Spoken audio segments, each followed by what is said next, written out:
مساكم الله بالخير متابعيني، شلونكم وشلون صحتكم؟ تقريبا صاير لي شباب يومين لو 3 ايام ما جاي هنا يم الدجاج، لان كنت طالع تقريبا مسير وظليت يومين يلا اجيت.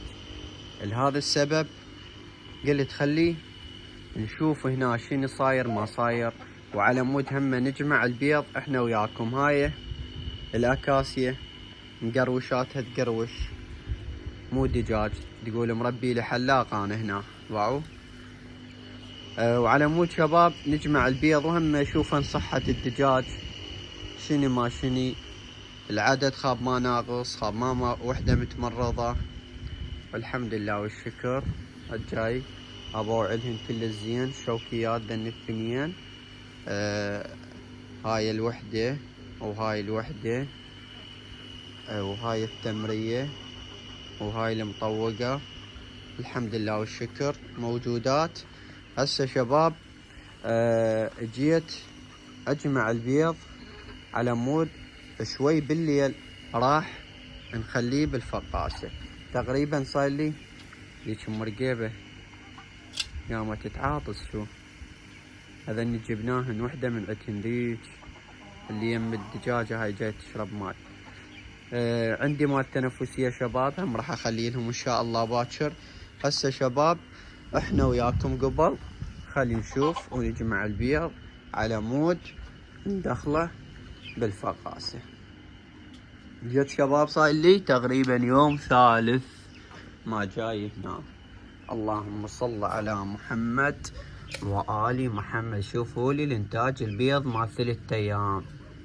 الدجاج مو كله يبيض، تقريبا 3 دجاجات يبيضن. هاي وحدة، هاي 2، هاي 3، هاي 4، هاي 5، هاي 6، هاي 7، هاي 8، هاي 9، هاي 10، هاي 11 بيضة. اللهم صل على محمد وآل محمد. 11 بيضة شباب مال الانتاج البيض. واو خير من الله، نعمة شباب. على مود ندخلهن قلت لكم بالفقاسة. هاي الدجاجة مرقيبة وين هي؟ ليش بعولها جاي تشرب بس ما يحتقد. دجاجة مسخنة حرارتها رافعة بعد ما ادري نوب الاجواء، صلوات يوم حر ويوم الجو بارد. ناشم سويات بهاي والله. حاصل وما خلنا نزرع تقريبا ما كلنا. هاي شوفوا شلون حافراته شكله. وهذا جاي يطلع باول الخضار شباب. هذا الثي الخضار نعمة جاي يطلع، بس هي الطرقاعة هاي مالت الدجاج. هاي الطرقاعة مال الدجاج ما جاي تخليه يطلع، يقروشن بيد قروش. يلا شباب نقطع وبعد شوي بالليل على مود. شوفوا هاي مزيناتها الزين على مود شوي شباب بالليل نخلي الوجبة مال فقاسان. مخلي تقريبا 9 بيضات ما ادري 10 مال ولد صديقي مال هراتيات، مخليهن هناك بالفقاسة. وهسه راح اخلي هذن البيضات، وعندي تقريبا كثرهن جوز يصيرن 20 بيضة اكثر اقل ما ادري، وندخلهن بالفقاسة. هاي هي مرقيبة شفتها عست بعد ما ادري. هاي هي لا الحمد لله. يلا انا هم راح اعطيهن مال التنفسية شباب، لان عندي وهم اعطيهن مال التنفسية. مساكم الله بالخير متابعيني. بما انه جمعنا البيض تقريبا كله هنا هاي السلة، والفقاسة قلت لكم انا مشغلها تقريبا اليوم لها رابع مخلي بيها هاي البيضات شباب. باعولهن هذني مال هراتيات تقريبا 9 بيضات. هم راح افحصن شباب، نفحصن اليوم لهن رابع، وعلى مود ندخل هاي الوجبة بهاي السلة الجوة. قبل لا افحصن شباب راح ندخل هاي الوجبة بهاي السلة احنا وياكم. تقريبا هذا الجمع كله شباب 20 25 بيضة ما ادري. هاي الطاسة مال ماي يومية اكملها شوية تقريبا. درجة الحرارة جاي تصعد عندي تقريبا 37.98 تنزل. هسه بسم الله الرحمن الرحيم. اليوم 4 هاي 4 بيضات 5 6 7 8 تقريبا مدة اكثر مدة اسبوع 8 ايام صايرين، والنوبة بالتدريج 5 ايام 6 4 ايام 3 يومين. واو. اول وتالي هنا راح نذب من عتن لان اكو بي قديمات قلت لكم فوق الاسبوع.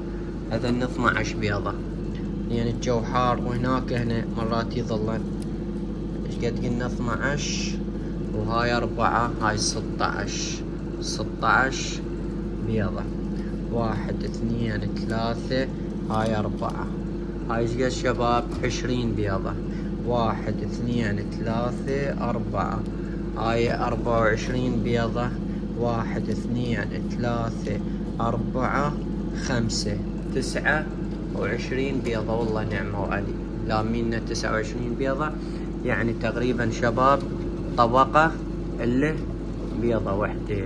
هذني راح يبغن هنا جوا هذا القلاب 3 ايام وراح ابدي اقلب. مثل اليوم 4 الخميس الجمعة السبت راح اقلبهن شباب. هسه شباب راح افحص ذن البيضات. خلي نطفي القلوب ونفحصهن ونرجع لكم. هسه شباب كملت فحص بيض. هذني كلهن ما شادات، لان تقريبا مدة الخزن مالتهن هواي، لان الولد كل يومين 3 يلم لي بيضتين. لهذا السبب صايلهن هواي. مساكم الله بالخير متابعيني. كاظات الباب هم كبار وصاير زلمة باعوله. اعتقد كويتي هاي الشباب، كحلي كويتي باعوا الذيل ماله. والله ايش رايكم انتم؟ كتبوا لنا بالتعليقات. كويتي هذا عربي يطلع باعوله. والله هاي علم مع عربية هاي الفروجة، بس هذا اعتقد كويتي شباب. اكو دجاجة من الدجاجات شباب دقاقي 24 ساعة دقاقي. والله العظيم راحة ما شايف من وراها. ما ادري يا دجاجة من عتهن اللي دقاقي. اعتقد الشمسيات وحدة من عتهن بعد. خلي نشوف والله ما بيضات. اعتقد بيضة مع شباب مبيضات، بس بيضة لان امس لميت البيض والاغلبية بعدهن ما مبيضات. باعوا شو مسويات بالقاع. مساكم الله بالخير متابعيني. هاي الدجاجة المطوقة مدري ذيك الشمسية 24 ساعة شباب دقاقي. حتى لو ما تريد تبيض هم دقاقي. خبصتنا خبص والله العظيم، يعني شقلكم بالصياح مالها وين واصل. بعد يركض وراي. اليوم ما شاء الله الماي كلش. هاي القاع خيستها من الماي باعوا من الصبح لحد الان. الصوندة الصبة هنا باعوا. لان هاي الشباب الوصلة الشمس تضرب بيها باعوا. يعني هذا السبب تشرب ماي هواي باعوا.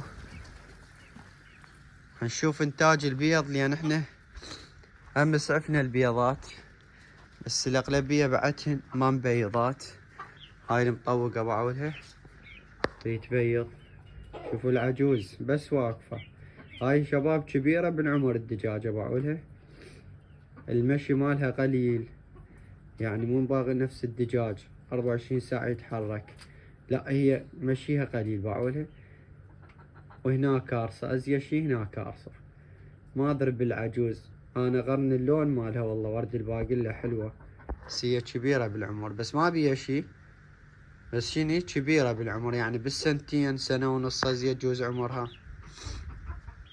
وهاي المطوقة باعولها جاي تبيض ما شاء الله.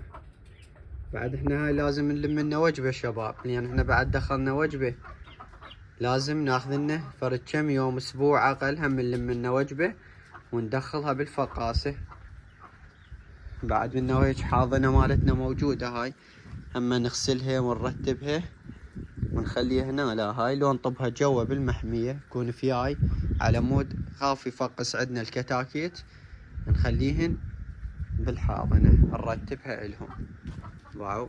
والدجاج شباب صحته خير من الله معوله، الحمد لله والشكر. ما عندنا وحده تعاطس ولا عندنا وحده مريضه. بالشمس ويفترن معولهن. وهذا الماي على مود هم هنا يبردن وعلى مود القاع الزرع ينقع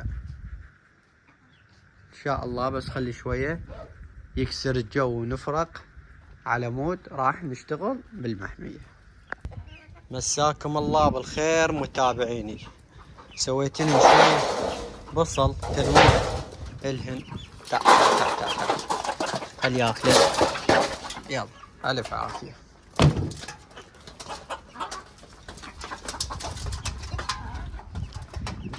يموت انا على البصل بعد. ايش ما بيكم شباب نوعوا بصل خضروات، لو كل اسبوع مرتين كلش كافي. لا مو دز مع البيضات شباب. شوف هاي العجوز تاكلي لها وحده وطفره تخاف. هذا المشكله الذي مستولي على الدجاج كله وعلى الديك هذا باعو. يخاف ذاك باعوله. شوف اكله هذا يفتر عليه باعوله. شوف وين اللي تشحى من هناك راح يفتر له ما شنو. شوفوا اجاله شلون يبوق بروحه بوق. مشكله والله العظيم مشكله. بالنسبه شباب للثيل ايش مالهن ذن؟ ايش بيهن؟ سوادين. بالنسبه شباب للثيل هذا هو. شوفوا الخضار جاي يشوفونه جاي يطلع باعو. هواي خضار باعو من جديد جاي ينوي باعوله. هواي باعوله. هاي 24 ساعة الصونده هنا ذابحه وجاي يخضر. هاي شباب البي ار سيات طلعت لي كم قطعة؟ تقريبا 3 قطع. والبي ار سي هاي هسه تقولوا لي هاي شباب راح اسوي القواطع. راح اسدن هذا القاطع باعوله. راح ابدي بهذا القاطع واسوي السرقة مال الباب واركب الرزة هم فرد نوب على مود البيبان نفتحن بعد كل خانة قاطع نفتح للباب. نسيت هسه هذا على مود شباب اعزل هذا الديك مشكلة بعد. على مود اعزل هذا الديك ويا الدندراويات. شوف يخاف. وهذا ويا المطوقات والشمسيات نخليه معو. خلينا نشوف كم بيضة شباب مبيضات على مود ناخذهن لين. اللهم صل على محمد وآل محمد. يلا طلعن. شوف هاي التمرية كلش حلوة. شوفوا لنا الانتاج شباب. اللهم صل على محمد وآل محمد. خير من الله.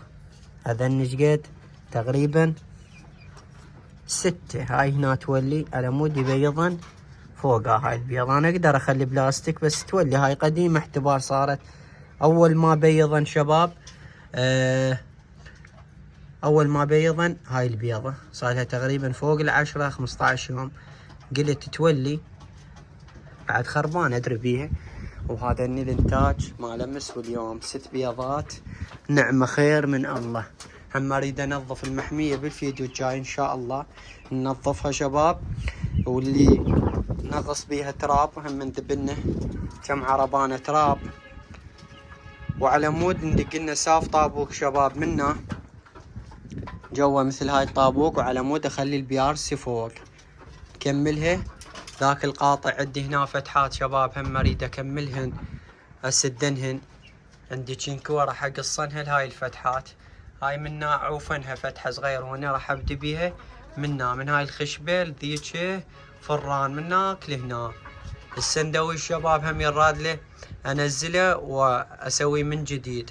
ويراد له همه شو اسمه نخلي هاي الفتحات شوية. ذاك اليوم مذبيت ماي شباب قام اني شنو السالفة شبيك؟ من لبيت ماي ذني خرن شباب، يراد لي شنية اجيب لي شو اسمه من هاي المادة سيليكون واسدنهن، لو اجيب لي لزقة والزق بس هاي الفتحات شوفوهن على مود المطار ان شاء الله. بس خلي شوي يكسر الجو. هذا السقف اسويه، وهاي هم من فوق منها هم حط لي BRC اريد اسدنها على مود ما يطفرن فوق. بعد شوية شوية ونرتب بيها شباب، لان هسه بعد الجو شباب حار.